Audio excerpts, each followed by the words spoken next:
Others don't know even their crime, and they have never appeared in courts of law. So we discussed about that it's now high time that those people are released.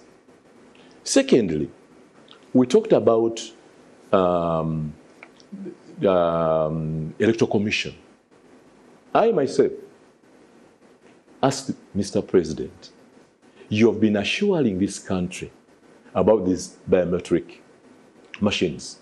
What happened on the D-Day, on the presidential and parliamentary elections, when these machines did not work?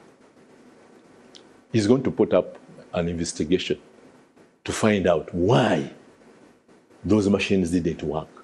Because all along, His Excellency has been assuring the country that we are going to use these machines and they are going to be of critical importance in as far as free and fair elections are concerned.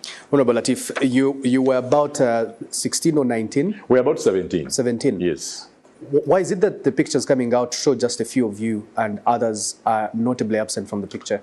You know, Mr. Canale, all along we've been hearing about many opposition leaders and many opposition strong pillars going to meet the president in darkness.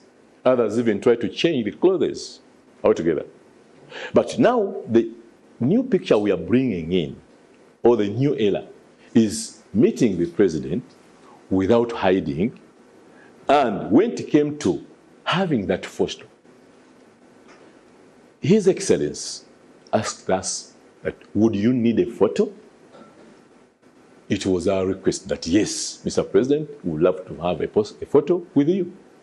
But of course, there are those who were photo shy, who said, for us, we're not going to have photo altogether. But that was their right. But for us who knew that, yes, we are convinced that we must have a photo and it's going to be public, we accepted and we had the photo. Did you expect that these pictures that later came out online, that they would, spark backlash? No. Because when you go to State House and you have a photo with the president at the entrance, those stairs at the entrance, definitely it is public knowledge. So all of us knew that this photo is going to be out. And we had no problem with that. And those who said, we are not going in for the photo, they had their right to do so. You've seen many of your colleagues calling the timing for this meeting very questionable, like what Honorable Mubak Nyagwa said the other day. I'm wondering why after elections, because this looks like a divide and rule game tactic. I think there is time for everything. Because you cannot tell me why at this critical time, why at this time, when would it have been altogether? So, if we are talking about having peace, reconciliation, and dialogue, we know that there are so many people who have tried to have dialogue with the president and also with other political players. And we said, let's continue. Let's also try to see whether our efforts can yield some positive results in as far as talking to each other is concerned. So there was no, there is no way how you can say the timing, because I wouldn't, what timing would you have expected this to happen? The beginning has started, we have started. And we expect so many stakeholders to be on board. Because what we need is dialogue. Because however much you can think about, I have grown up hearing about Israel and Palestinians fighting. But at the same time, they have been talking. See what is going in Ukraine and Russia. Talks are going on, and even in some parts of Africa here. So the new era we are bringing in is, as people who have different political positions Can you see it as we see it in Kenya? Can you have a meeting as we see it in South Africa so that you can discuss issues that are pertaining to your country? Well, I can tell you the perception out there, it looked like a meeting of people who have lost in elections looking for political positions in this new government that is going to be formed in May 2026. You know, you have the right to believe the way you want, because that is your opinion. But is it a bad thing anyway? No. Because for what we are talking about, if we are talking about dialogue for peace and reconciliation, what's wrong with that? If someone said, no, you are talking about that because you want to position yourself. But what other option? Those who are saying, no, that is not the right way. And we are seeing some tensions in the country. We're seeing that Ugandans are divided here and there. So what other alternatives can you put on table? Well, they're saying because this is ours on table. They're saying that this dialogue should be structured. But let's talk about that after this break. NBS Face Off returns in a bit.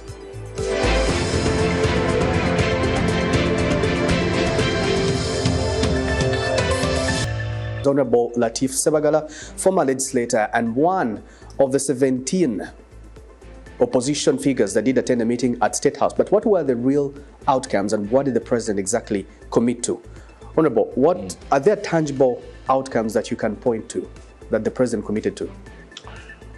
The mere fact that His Excellency accepted to give us the appointment, accepted to meet us, and meeting us openly, that is one credit.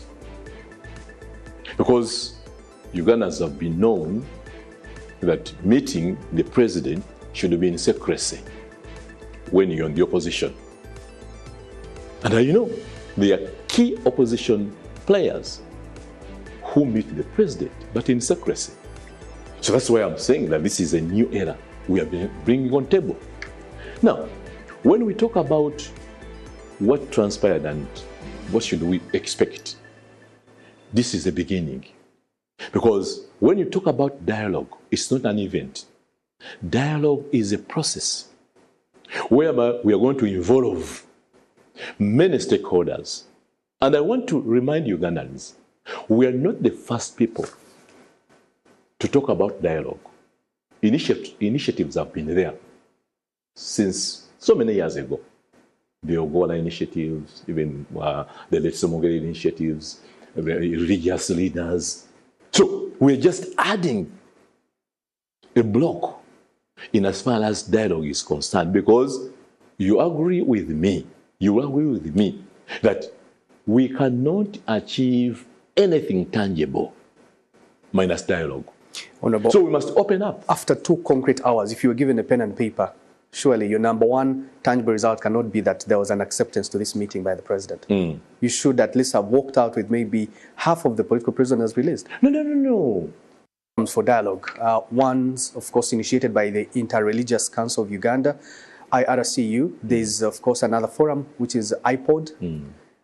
One wonders this ad hoc meeting at State House. There's also what we call consultative council altogether. Yes, there's a national consultative council. All these structured and formal arrangements have not yielded results. As I've told you, the Interreligious Council is trying, and when we put up our ideas, and I know that many Ugandans will agree that there is a need for dialogue. I don't think there is any genuine Uganda who will say, no, you vice. And therefore they become one-sided. Why many people are asking, why isn't this structured through a forum that is recognizable, is because they are avoiding this conversation to be one-sided. So how do you ensure that the opposition engages the president without being one-sided? With His Excellency the President openly, without any bias. And then we even political parties, those who are willing. Because this is going to be those who feel that, yes, we must talk. Because at the end of the day, nobody is forcing anyone to participate in this kind of dialogue. But for the good of our country, this is the right way to go. There's what we call now transitional opposition politics. Stop. I know that some people may fail to speak it out. But under curtains, programs are moving on altogether. Because, finally, believe me or not, this 12th Parliament has a lot on its table in as far as changing the political environment of this country. And there are so many changes that are going to be brought by the 12th Parliament that are going to turn around the politics of our country.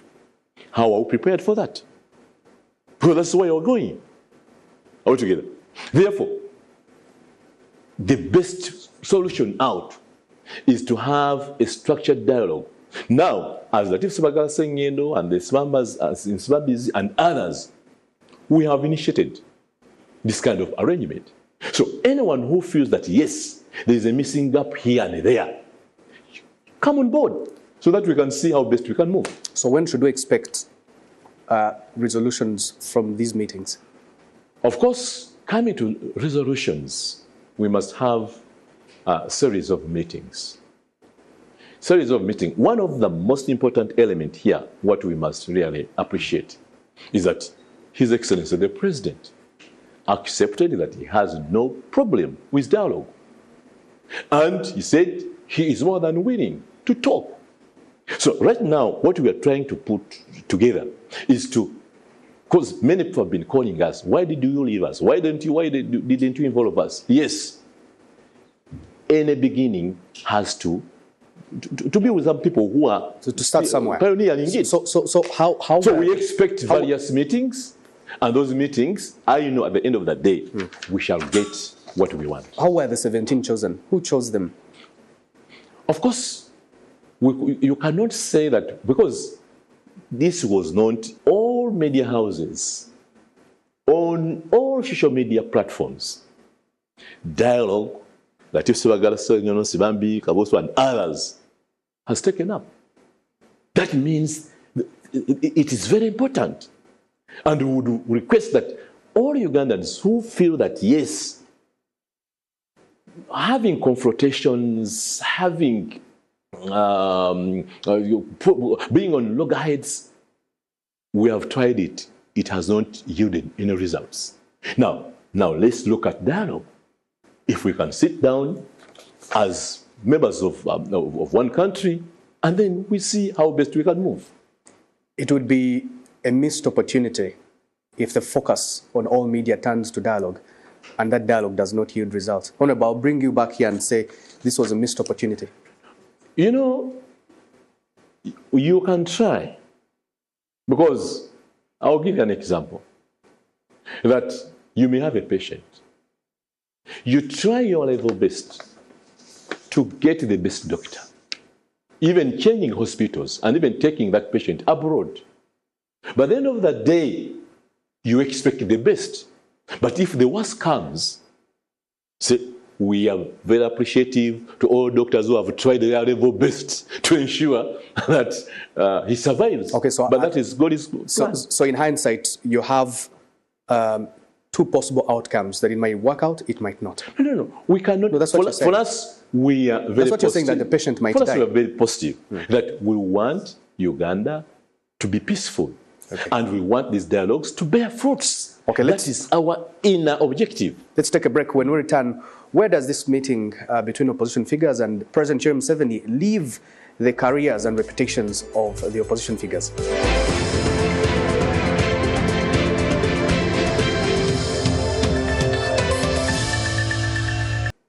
We know that there are so many Ugandans who are innocent, who are being arrested. There are so many families that are suffering. You are the head of state. You have the powers to intervene. Let's take a break. When we return, how should this new normal look like? Are other opposition political parties willing to dialogue? NBS Face Off returns in a bit.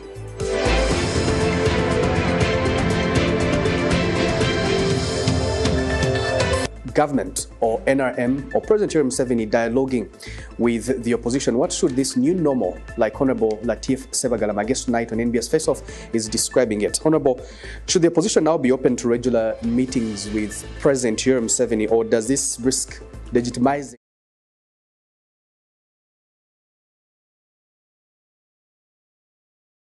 We still have challenges, because you would have expected that so many issues would have been handled by IPOD altogether, because there are so many issues that are affecting Ghanaians, especially in the opposition, that could have been brought up in the IPOD meetings. But is it happening? Are all opposition parties in IPOD? And maybe that should give an idea that the dialogue, the new normal you want to bring about, that maybe might not work. IPOD is inter-party organization for dialogue. Yes, that's why I brought it. That's why I brought dialogue has failed in that structured forum. That's why I brought it, that there's various platforms, including IPOD. But have we seen tangible results from that IPOD? And the million-dollar question is why? Why hasn't it worked altogether? So if we bring in various ideas, we know that those structured institutions and programs are there, but we are not seeing any tangible result. So that's why we bring in other ideas that maybe, let's try this way to see whether it could yield some results. This is not a new idea. This is not a new idea. You're literally recreating what's already been there. It's not a new idea. But of course, you're recreating what's already been there. Of course, when you have, because we cannot say, because you have tried your level best and you have done ABCD in this kind of arrangement, and then we haven't seen results, therefore, now what we can say, now we hands off. We cannot try anymore. No, we must be hopeful. Okay. We must always hope for the best. Let's speak about this new normal. Why wasn't the meeting public? What? Why wasn't the meeting public? Why was the meeting public? Why wasn't the meeting public? No. The meeting was public. It wasn't. Because we're going by your words, telling us what happened in those 2 hours. Because the mere fact that I've told you that initially meetings were there and nobody could know, even the press. Meetings have been taking place with the president, with some opposition leaders, but without anything. But right now, this meeting was open, and that's why we are discussing it. It was not open. If it was open, then we would have seen guarantors of dialogue, like election observers, should have seen religious leaders part of that, should have seen political party leaders. But you've already talked about that. What my question is, you look like you were pushing for an informal chat that you want to paint as formal. One, you're saying the meeting was public, not all of you want to appear in the picture. No. You see, not even the president disclosed what happened in those 2 hours. If you have an idea, an initiative, and that initiative is for the good of our country, altogether, you begin somewhere. Those who are running our country now 40 years plus started with 26 people, and others joined later on altogether. So if if the idea that we had has now become a public debate, for me, I'm very happy that it has now generated debate across the board. Okay. And that is very healthy. Did transition appear in your conversation with the president? Of course, when we talk about dialogue and our wish to have extended dialogue, transition is among those topics that we are going to discuss in other meetings. So this particular meeting, yes. Did you or did you not? Yes. Did you or did you not? No, we talked about, but we didn't go into details about it. But we know that when we talk about dialogue, there are things that are going to, there are some ingredients in the dialogue, and that transition is part of it. One of the biggest stakeholders, I think, even by seen in representation in Parliament, is the opposition led by the National Unity Platform, your former party. Have you engaged with the NUP to see if they're interested in such a conversation? It's been a week since this meeting happened. I would request, because you know what happened with NUP and IPOD. You know what took place. But right now, I think we should really go back to our drawing board and see how best can we move. My simple advice to political parties across board that it's really, I think it's time that all political parties could have a kind of inter-party dialogue, inter-opposition party dialogue, because that is missing, inter-political party dialogue. Leave alone iPod, but inter-political opposition party dialogue is very important, because if they come up with that formation, then they will speak with one voice, and then anything that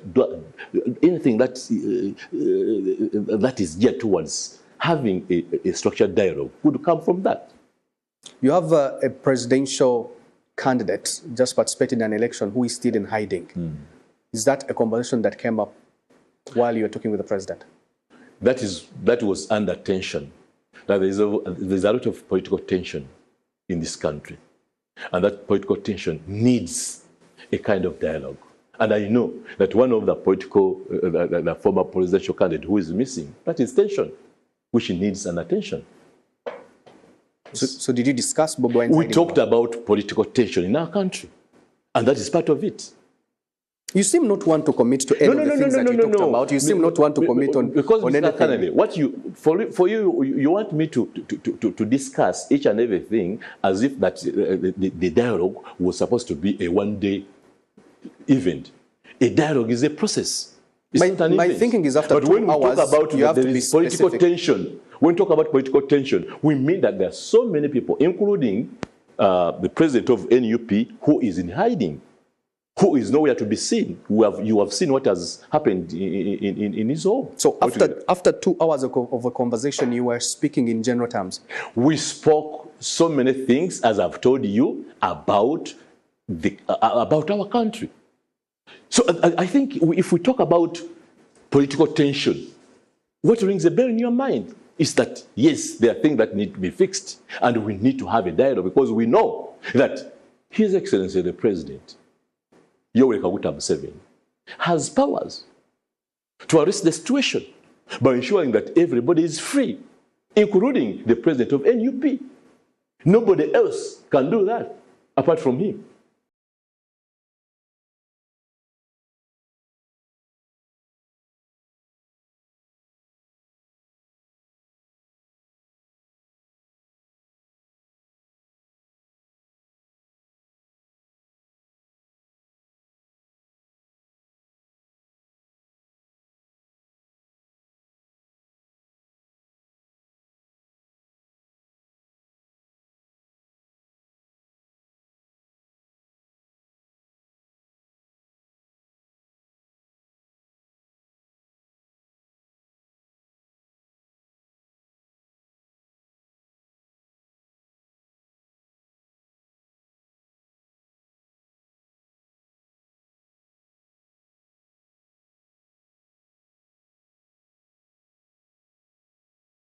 Dr. Besigye's name in that two-hour conversation? I will not tell you that we mentioned this name, but we talked about dialogue in its generality.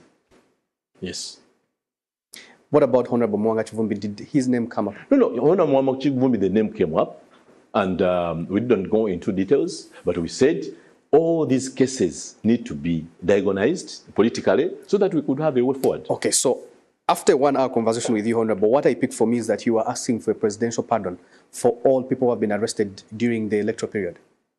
That's how I can sum up your conversation with the president. All those who were arrested in the campaigns. Remember, Kanali, we are not talking about those who were arrested in the recent elections, but even the other election of 2021. Are you aware that we have so many young people who have been in prison for the last 4 years and 5 years altogether? So we are talking about something like a political amnesty. Does it help? The other day, Olivia Oltaya was pardoned by the president, and then she was rearrested, and the case which she had been forgiven for was put back on her charge sheet. Does it help to give a presidential pardon? No, because we must find out why was she rearrested. Because rearresting Olivia Oltaya and others when they have been pardoned really sends a bad signal. Exactly, that's why I'm asking that. Sends a bad signal. That's what I'm asking. What we are saying that all what is going on. You could be All the asking for political temporary tensions freedom. that is going on. No, what we want is a permanent solution. And that should be through a structured dialogue. Okay, That's so what we want to put in place. If this, what you call political amnesty, is given, and then what? No. Because, Mr. Kanale, what you must know, that we forget that there are some key opposition leaders whom we always talk about, that they are in prison. But my major concern and concern of others, there are so many young Ugandans who are suffering in prison. What I'm saying is that if all those thousands of them are pardoned and they are released and given their freedom back, then what? Yes, you know what it means? Because there is no political party that can look after those who are in prison. No political party can look after them. There are families that have not gone to school because of their parents in prison altogether. So if all of those are released, then there is a new chapter of life altogether in their families. So I believe that if all those political prisoners are released, definitely we shall have a time of relief. Honorable Latif Sebagala, Yes. many thanks for speaking to us on NBS Face Off. Thank you very much. Wishing you all the best. That's all we had for you this Sunday. Till next weekend. Good evening.